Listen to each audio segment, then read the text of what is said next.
dalam sesi ngopi sehat, ngobrol perkara iman seputar akhirat. Kira Pak Haji Uma ada yang disampaikan sama kita punya pemirsa? Ya, baik pemirsa sekalian, saudara-saudaraku, kaum muslimin dan muslimat mana saja berada. Apabila saudara ingin merasakan kenikmatan ibadah umroh atau haji, baik secara zohir, yaitu kenikmatan maskapainya yang telah ditetapkan, hotelnya yang dekat dengan paket hemat, makanan Indonesia yang penuh dengan selera Indonesia yang begitu nendang di lidah, dan kenikmatan dalam secara batinnya, yaitu merasakan kebahagiaan dalam ibadah, bisa meneteskan air mata di Baitullah, bisa menggapai hidayah di rumah Allah, maka bergabunglah bersama FBI. Karena di kami adalah ingin mewujudkan impian bapak-bapak sekalian untuk menggapai hidayah di Baitullah. Assalamualaikum warahmatullahi wabarakatuh. Alhamdulillah, sore ini kita ngopi sehat, ngobrol perkara iman seputar akhirat. Bersama saya Haji Irman dan CEO daripada FBI, Bapak Haji Yasir Boma Dewanis, atau biasa dipanggil Jibom. Begini Haji Bom, Jibom lah, ya kan? Ada beberapa pertanyaan ya seputar masalah umroh. Yang pertama gitu, apakah keutamaan daripada ibadah umroh? Gimana? Keutamaan ibadah umrah. Ibadah umrah merupakan ibadah yang sangat mulia, sangat bernilai di sisi Allah Subhanahu wa Ta'ala, yang mana tidak semua orang diberikan kesempatan untuk datang menunaikan ibadah umrah. Hanya orang-orang pilihan saja yang diberikan kemudahan, yang diwujudkan, yang dihadirkan untuk datang ke Baitullah. Yang mana pertama, orang yang beribadah umrah dengan cara yang benar, maka dosa-dosanya ini akan diampuni oleh Allah Subhanahu wa Ta'ala. Seluruh dosa akan diampuni oleh Allah Subhanahu wa Ta'ala, bagaikan bayi yang baru.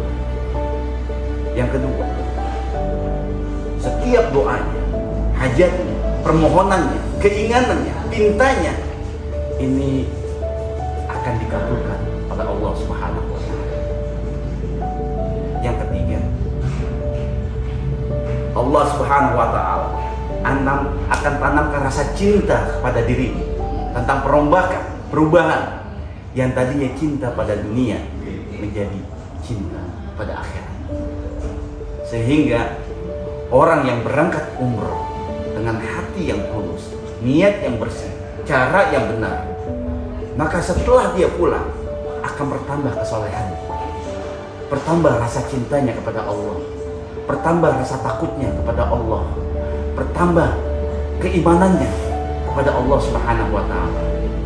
Bahkan dia akan menjadi orang yang bermanfaat di dalam hidupnya dimanapun dia berpindah. Ya, ibadah umroh merupakan ibadah pilihan yang Allah berikan kesempatan kepada orang-orang yang Allah cintai.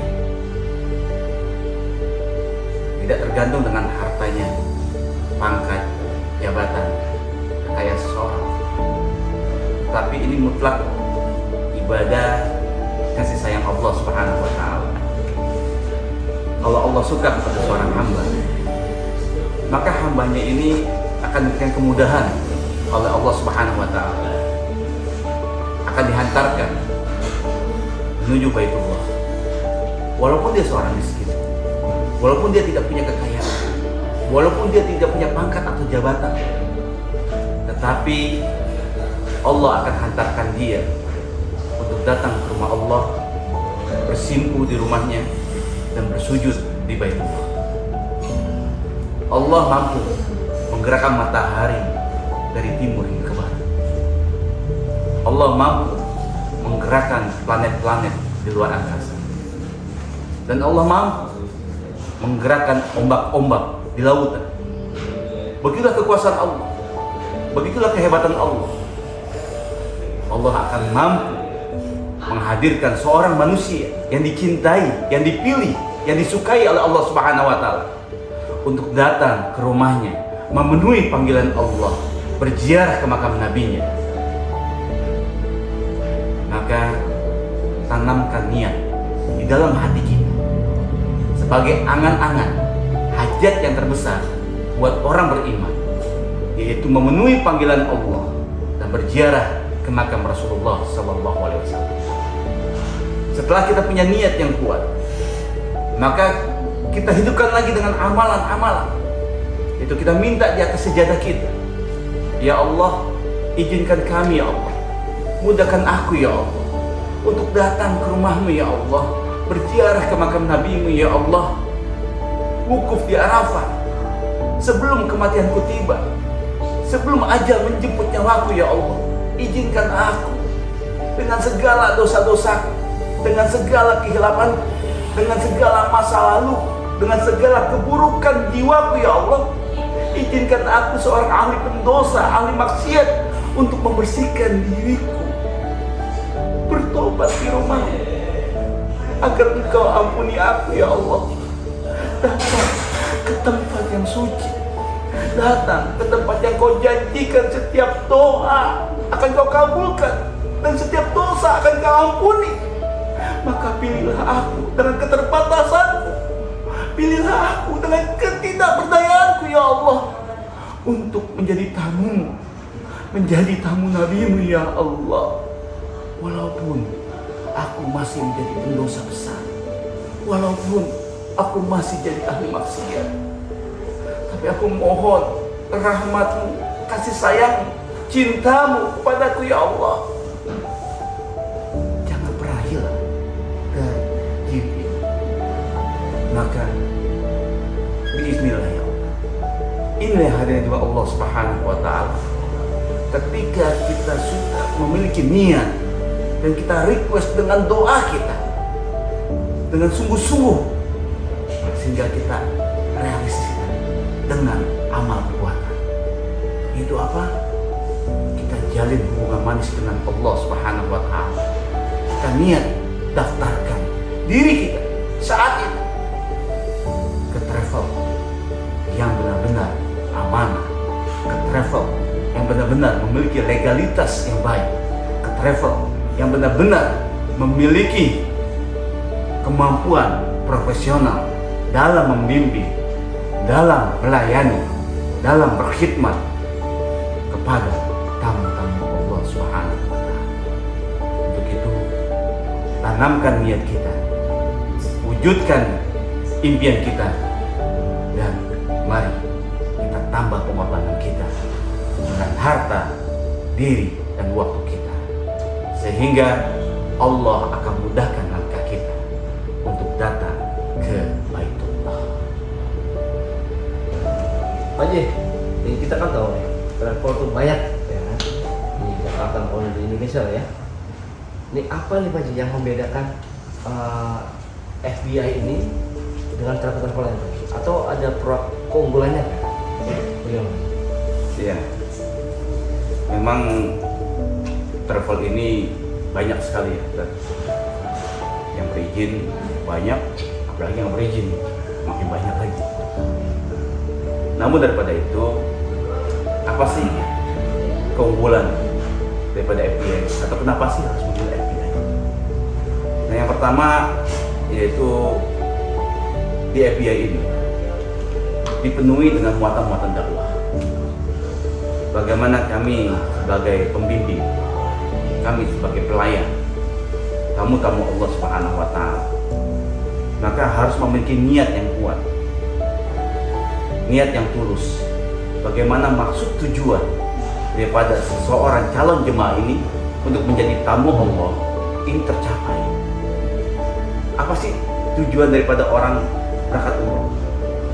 Maka tentunya bagaimana dengan keberangkatan dia mendapatkan hidayah. Dia ingin mendapatkan kesolehannya, ingin merasakan ibadah ingin yang begitu nikmat, pelayanan yang begitu baik, maka di FBA ini akan kita wujudkan impian ini melalui program-program.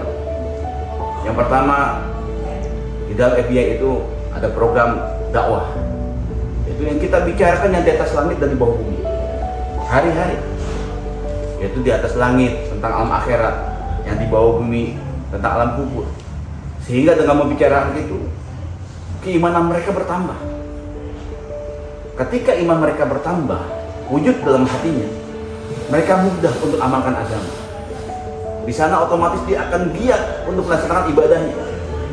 Jangankan yang wajib, yang sunnah pun dikerjakan.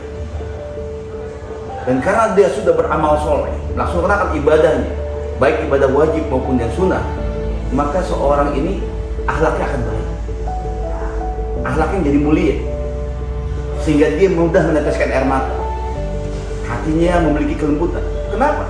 Karena dia selalu beramal soleh dan jauh daripada dosa.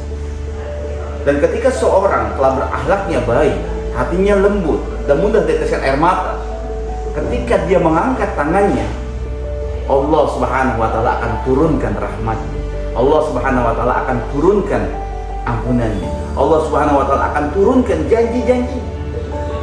Maka yang paling penting adalah di dalam kegiatan umroh ini, bagaimana 1 kali 24 jam kita hiasi dengan amal agama. Bagaimana kita hidup dengan ketaatan, dengan mencontoh kehidupannya Rasulullah Sallallahu Alaihi Wasallam. Di situ ada dakwah ilallah, ada taklim wa taklim. Taklim wa taklim ini baik di musola, di hotel, maupun di pelataran Masjidil Haram ataupun di rooftop, itu kita selalu lakukan. Kita kumpulkan jemaah untuk saling belajar. Ada muzakarah, adab-adab, bagaimana adab-adab istinja, bagaimana adab-adab makan, adab-adab mandi besar, semua kita bicarakan. Kenapa? Jangan sampai orang yang sudah berangkat haji atau umroh, yang telah menjadi tamu Allah, dia tidak tahu adab ke kamar mandi, adab buang air besar atau air kecil, atau adab untuk makan, dia tidak tahu. Dan yang lebih penting lagi, yaitu bagaimana kita meningkatkan lagi dengan zikir ibadah. Kita sama-sama qiyamul lail, sholat berjamaah, tahajud bareng, dan khatamul Quran. Ya, kita ada program khatamul Quran, bagaimana kita sampai 30 juz. Jadi jangan sampai orang sudah berangkat haji atau umroh, berada di tempat Madinah dan Mekah, berada di tempat kota yang sangat baik, yang sangat mulia karena diturunkan Al-Quran, dia malah tidak baca Al-Quran. Maka ini harus kita programkan, sehingga nanti ketika mereka pulang, mereka ada gairah untuk baca Al-Quran. Dan yang keempat, yaitu ada khidmat. Kita melayani keinginan mereka sesuai dengan apa yang telah mereka bayar. Di FBA ini, beli kucing, dapatnya kucing, Pak. Beli sapi, dapatnya sapi. Jangan sampai nih, orang beli kucing, minta sapi, atau beli sapi, dikasih kucing. Jadi yang namanya pelayanan, ya, yang kelihatan gitu, pesawatnya, hotelnya apa, itu sudah kita tetapkan nanti pas sesuai dengan brosur kita. Bahkan pas manasik, itu semua udah aktif semua. Semua sudah jelas, sudah clear. Hotelnya apa, pesawatnya apa, ya, jaraknya di mana, makanannya gimana, busnya apa, visanya apa, provider apa, kita sudah jelas semua. Nah ini, jadi ada secara zohir kita layani, ya, yaitu kita sesuaikan, kita sempurnakan nafsu mereka, dan ada batin, yang mana memang itu adalah maksud tujuan mereka untuk datang ke Baitullah. Kemudian ada lagi nih Pak, kan kita tahu banyak travel di sini. Kemudian ada beberapa travel, mereka itu bukan jadi bukan apa ya, bukan ngeblok apa, bukan booking tiket maskapai dulu, tapi mereka cari jamaah dulu, baru mereka booking tiket. Nah, bagaimana dengan FBA ini Pak? Apakah cari jamaah dulu atau bagaimana Pak? Ya, alhamdulillah di FBA ini selain kami juga allotment pada hotel, kami juga ngeblok seat untuk airline tertentu. Tentunya untuk memudahkan para agent, para marketing, dan para jemaah menentukan kapan dia ingin berangkat, atau seorang agent marketing ingin menawarkan program daripada FBI ini, maka kami ini ngeblok tiket dulu Pak. Bahkan sampai dari bulan Syawal pun, dari bulan Desember, Rajab, Sya'ban, Ramadan, dan Syawal pun kami sudah tentukan tanggal-tanggalnya, naik pesawat apa, itu sudah kami blok semua. Dan insya Allah itu tidak akan bergeser karena semuanya sudah kita deposit. Jadi ini akan memudahkan buat teman-teman tim, ya, pejuang-pejuang Baitullah atau marketing untuk menawarkan atau mengajak calon jemaah untuk bergabung pada FBI, dan memudahkan buat jemaah untuk mengatur waktunya, terutama mengatur izinnya, ya, cutinya apabila dia ada masalah atau kendala di kantornya untuk masalah izin. Jadi kami ngeblok tiket dulu, baru kita cari jemaah. Iya. Ini nih Pak, jadi ada memang ada krusial sih. Bagaimana prosedur daripada FBI yang apabila jamaah umrohnya itu mendapatkan musibah, misalnya dia sakit harus dirawat di rumah sakit, atau meninggal ya, sampai ada yang meninggal gitu. Itu bagaimana tanggung jawab daripada FBI sendiri? Ya, tentu tidak sedikit ya Pak. Yang namanya kita hidup di dunia, kematian tidak ada yang tahu. Siapapun yang datang maka dia akan pergi, dan siapapun yang pergi maka dia tidak akan pernah kembali. Sedangkan ibadah umroh ini adalah napak tilas ibadah menuju ke alam kubur. Maka tidak sedikit jemaah haji atau umroh yang sakit atau yang wafat di sana. Lalu bagaimana FBI ini menyikapi atau mengatasi masalah yang jemaah itu sakit ataupun meninggal? Nah tentunya karena kami di sini adalah pelayan, ya, maka itu akan kami terus layani, kami dampingi. Apabila jemaah itu sakit, maka walaupun ada jemaah yang sudah pulang, ya, maka dia tinggal di rumah sakit, maka kami punya tim. Kami ada tim di Jeddah, kami ada tim di Mekah, kami ada tim di Madinah. Pertanyaannya, dia sakit di mana? Ketika dia sakit dan harus dibawa rumah sakit di Madinah, maka tim Madinah kami yang bergerak. Ya, dia akan melayani, ya, menjenguk, bahkan mengurusi dari mulai masuk ke rumah sakit sampai dia keluar dari rumah sakit. Dan dia akan report kepada keluarganya, keluarga jemaah yang ada di Indonesia, baik itu berupa foto maupun berupa video dan berupa chattingan. Untuk apa? Untuk supaya keluarganya ini senang, keluarganya ini tidak khawatir. Kita update perkembangan daripada saudaranya atau jemaahnya yang sedang sakit. Lalu bagaimana dengan jemaah umroh yang meninggal? Nah ini, kita kebetulan kita provider, maka kita ini kita urusin Pak, mayitnya. Bahkan bukan mayitnya saja sampai dia dikubur, nah, barang-barang mayit yang dia bawa seperti gelang, cincin, anting, kalung, jam tangan, dompet, KTP atau yang lainnya, ini harus kita bawa sampai ke tangan ahli waris. Kita bikin laporan, kebetulan kami provider visa, kita bikin laporan ke muasasah.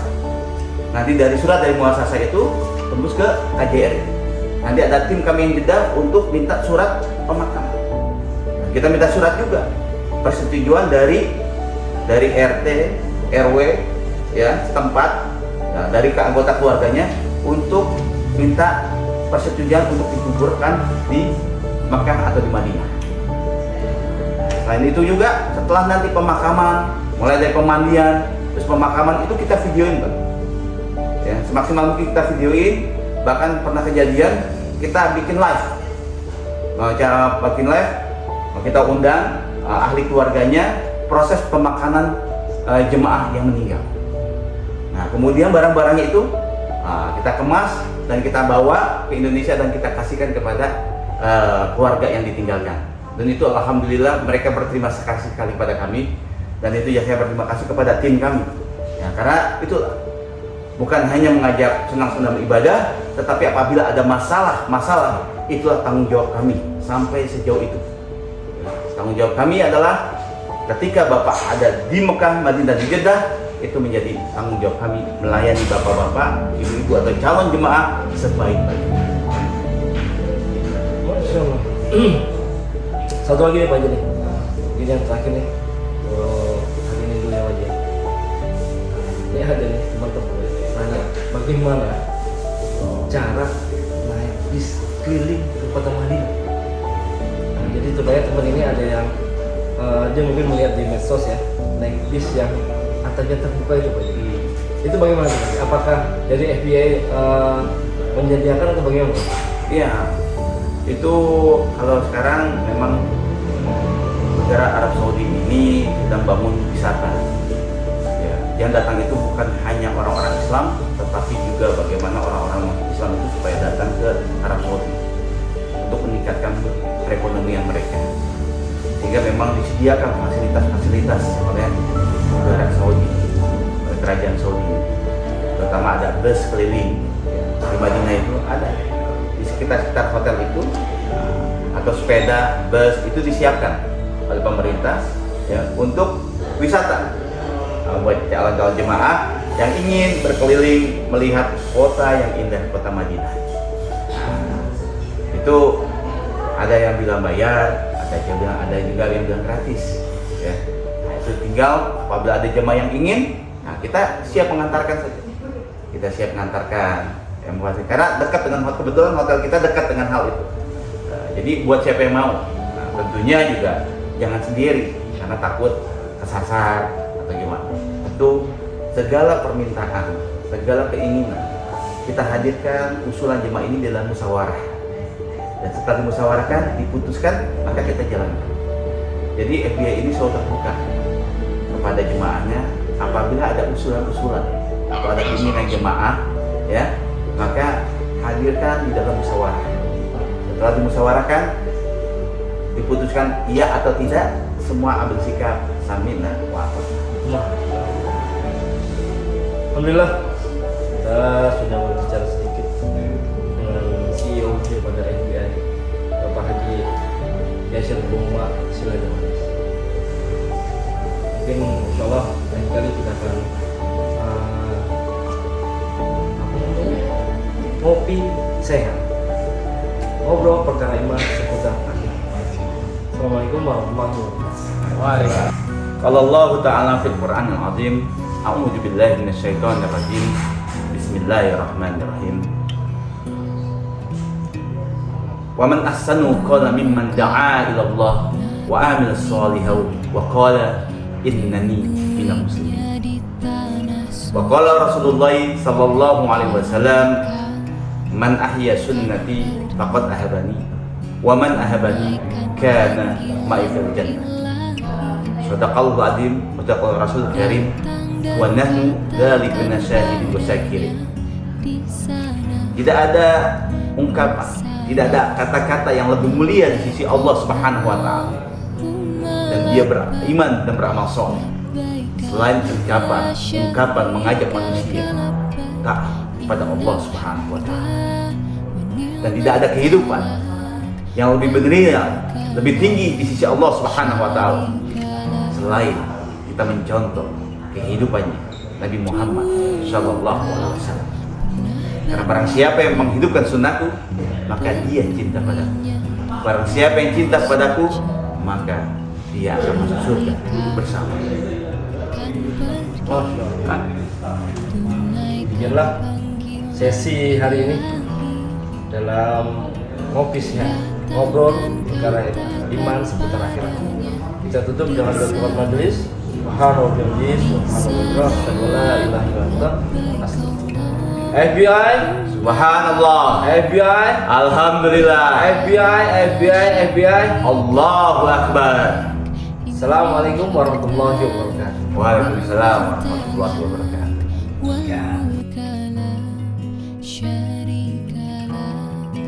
لبيك اللهم لبيك لبيك لا شريك لك لبيك إن الحمد